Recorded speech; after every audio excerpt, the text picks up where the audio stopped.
गढ़वासियों मेरे हाथ में ये कागजों की गड्डी है और मैं इन्हें गिनता हूँ आपके सामने कि कितने कागज है। उसके बाद मुद्दे पर बात करेंगे इस मुद्दे पर कि राजगढ़ जिले के जिन अधिकारियों को आप कागजों की ये गड्डी देकर आते हैं, कई बार बड़े अधिकारियों से हमेशा सवाल पूछता हूँ कि उन गड्डियों को क्या आप समस्या के समाधान में लगाते हैं या फिर समोसा रखकर खा जाते हैं। और लगता तो कुछ ऐसा ही है। ये भाई हमारे बगल में खड़े हैं, इनसे इनकी समस्या भी जानेंगे। लेकिन आप देखिए ये कितने कागज है, लगभग 20 से 25 कागज है और एकदम लीगल कागज है ये, कानूनी तौर पर। जिसे हम बोलते हैं कि कागज की सबसे बड़ी मान्यता होती है, तो एकदम लीगल कागज है। सबसे पहले भाई आपका परिचय जानना चाहूंगा। भाई आज सुबह सुबह आए घर पर, उन्होंने बोला कि सर हमारा मुद्दा उठाइए। तो जब भी कोई घर पर आता है तो मेरी आदत है कि मैं हमेशा जितनी संभव मदद हो उनकी मैं करता हूँ। तो सबसे पहले अपना परिचय बताइए, उसके बाद आपकी समस्या हम जानेंगे। मेरा नाम प्रवीण पाटीदार है। मैं ब्याना का निवासी हूँ। प्रवीण भाई, बड़े यंग हो आप, फिर जी भी सर। अधिकारियों के चक्कर लगा रहे हो, क्या मामला है? मजबूरी है सर। मैंने अभी तक जितने भी आवेदन दिए हैं सभी जगह, मेरा एक भी जगह अभी तक सुनवाई नहीं हुई है पूरे क्लियर तरीके से। समस्या क्या है, मामला क्या है, थोड़ा सा बताएंगे आप? समस्या ये है सर कि जो मेरा एक गांव में मेरी निजी ज़मीन है, हम्म, उसका विवाद है रास्ते का। मुझे मतलब वहाँ से रास्ता मेरा पूरी तरह से बंद कर दिया गया है। हम्म, तो उसे खुलवाने के लिए मैंने तहसीलदार सर को आवेदन दिया था। उसके बाद लगभग मैंने मतलब 1 महीना हो गया आवेदन दिए। 17 जनवरी को शायद दिया था मैंने आवेदन। हम्म। तो 1 महीना आवेदन दिए हो गया, लेकिन अभी तक मेरा रास्ता नहीं खुला है। और बिल्कुल आप ही की जमीन है वो? बिल्कुल, जहाँ पे रास्ता मेरा रोक रहा है, हम्म। वो भी मेरी पुश्तैनी ज़मीन है। मेरे दादाजी के नाम से थी पहले, अब मेरे पिताजी के नाम से है। अच्छा, वो तस्वीरें मैं दर्शकों को दिखाना चाहता हूँ। वैसे तस्वीरें आप देख रहे होंगे तो ये वही ज़मीन है, जो रास्ता, जो ब्लॉक आपको दिख रहा होगा, ये वही रास्ता है। इसमें एक चीज़ और मैं जानना चाहता हूँ कि पूरी तरीके से लीगल है या किसी को आपने बेच दी थी, या सामने वाला दबंगई से कर रहा है, या फिर क्या कारण है? सामने वाला रास्ता ब्लॉक कर क्यों रहा है आपका?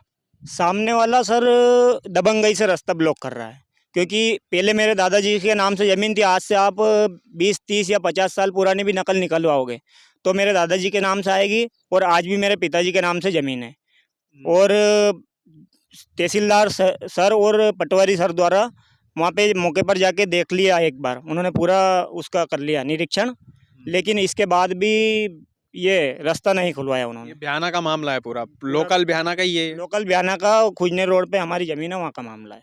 अच्छा, कुजनेर रोड पर ये जमीन जी है जी। और इसमें आपने कलेक्टर सर को ज्ञापन वगैरह दिया है? जी, कलेक्टर सर को मैंने 31 तारीख को ज्ञापन दे दिया था। अच्छा, वहाँ जी। पे ज्ञापन दे दिया, तहसीलदार साहब को भी आपने तहसीलदार को ज्ञापन भी। दे दिया। जी सर। उसके बाद भी कोई मौके पर कोई आया था जमीन को देख-रेख करने के लिए, पटवारी वगैरह आए थे? जी सर, मौके पर पटवारी जी भी आए थे और तहसीलदार सर भी आए थे। हुँ, जबकि तहसीलदार सर को पूरा पता है हुँ, कि ज़मीन जिसने कब्जा कर रखा है उसके नाम से कोई ऐसा प्रूफ नहीं है। B1 की नकल तक भी नहीं है हुँ। उस ज़मीन की उसके पास, उसके नाम से। और वहाँ पे दूसरी जगह भी नहीं है, उसने ज़मीन ज़्यादा कब्जा कर रखी सर वहाँ पे। मतलब नकल तक नहीं है सामने वाले के पास, जी। उसके बावजूद भी राजगढ़ के जो अधिकारी लोग हैं, वो उस जमीन से कब्जा नहीं छुड़वा पा रहे। जी सर। और जैसे पहले व्यवहार चलता था, आपको पता होगा, बिल्कुल। तो मेरे दादाजी ने और मेरे पिताजी ने जैसे कि भैया-बहन में जो ज़मीन रहती है, हुँ, तो ये ज़मीन आप यूज़ कर लो, ये ज़मीन हम यूज़ कर लेते हैं। और आज के ज़माने में आपको पता है व्यवहार नहीं चलता है, बिल्कुल सही बात। बिल्कुल भी नहीं चलता है। तो इसलिए हमें प्रॉब्लम दे रहा है सामने वाले। हुँ, पूरा रास्ता ब्लॉक कर रखा है, ये देख रहे हुँ, हो आप, हुँ, पूरा हुँ, रास्ता ब्लॉक कर रखा है। और इसलिए हम चाहते हैं कि हमारी पुश्तैनी ज़मीन जो पिताजी के नाम से है, वो ज़मीन हमें हमारी ज़मीन मिल जाए, हुँ। और उनकी ज़मीन उनको हम देने के लिए तैयार हैं। अच्छा, कितने फीट की जमीन होगी आपकी ये? जो रास्ता है कितने फीट का होगा ये? रास्ता सर 14 से 15 फीट का रास्ता था। हुँ, और उसके बाद ज़मीन मेरी वहाँ पे 405 आ रहा है। हुँ। 405 आ रहा है, लीगल कागज में है वो? लीगल कागज़ में ये रखी है, B1 की नकल है हुँ। ये वाली, और ये खसरा नकल भी है और डिजिटल सिग्नेचर वाली है। दूसरी चीज़ है, राजगढ़ वालों में ज़मीनी मुद्दे अमूमन उठाता नहीं हूँ क्योंकि हर घर की लड़ाई है ज़मीन की। लेकिन भाई सुबह-सुबह आए, इन्होंने अपनी समस्या रखी और मैंने जब कागज़ देखे तो मैंने सोचा कि जब आदमी के पास पूरे लीगल कागज़ है, पूरी लिखा-पढ़ी है, उसके बावजूद भी राजगढ़ के जो अधिकारी है, वो ये जो छोटी-छोटी समस्या होती है, रास्ते का विवाद होता है या अन्य विवाद होते हैं, इसमें उनके ऊपर काफ़ी बोझ होता होगा, मैं समझता हूँ।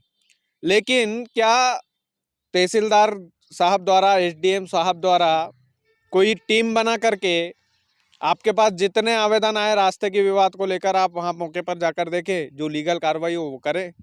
इसमें रिश्तेदारी निभाने वाली बात नहीं होना चाहिए। और समस्या भी जो आ रही है। समस्या, हाँ बिल्कुल बताइए, कुछ बोलना चाहते हैं आप? जी सर। अभी जो वर्तमान में जो समस्या आ रही है सर, 1 महीना हो गया, आपको पता है कि फसलें वगैरह निकल रही है खेत की सारी, और फसलें वगैरह जैसे हम निकाल रहे हैं खेत की हमारी, तो हम ना तो फसल ले जा सक रहे हैं। वहाँ पे मेरा एक मकान बना हुआ है, उस मकान को अभी हमने मतलब खाली पड़ा है, उसको यूज नहीं कर पा रहे हैं हम, क्योंकि रास्ता पूरा ब्लॉक है। आप देख रहे हो, रास्ता पूरा ब्लॉक है। अगर हम फसल जैसे खेत में से निकालें तो उस फसल को निकाल के पूरे हमें दूसरे के घर में डालनी पड़ रही है मजबूरी में। और जो भूसा वगैरह रहता है, फसल का भूसा भी अभी हमारा खेत में ही पड़ा है। अभी हम उसको अंदर कैसे लाएं, ट्रायली वगैरह ट्रैक्टर वगैरह लाने की जगह नहीं है ये सर। रास्ता ही ब्लॉक है तो जाहिर सी बात है कि जी। परेशानी का सामना आपको करना पड़ रहा होगा, और जी ये सर। फसल का टाइम है। बाकी आप राजगढ़ वालों इस वीडियो को ज़्यादा से ज़्यादा शेयर कीजिएगा ताकि भाई को न्याय मिल पाए। और दूसरी बात यह है कि इस मामले को अधिकारी लोगों को गंभीरता से लेना चाहिए। छोटे छोटे मामलों के चक्कर में कई सारे, ये मात्र एक उदाहरण है, ऐसे कई सारे आवेदन आपके पास आते होंगे जमीनी विवाद को लेकर, रास्ते को छुड़ाने को लेकर, तो आपको निपटाना चाहिए प्राथमिकता से। बाकी इसको ज़्यादा से ज़्यादा शेयर करें ताकि भाई को न्याय मिल पाए।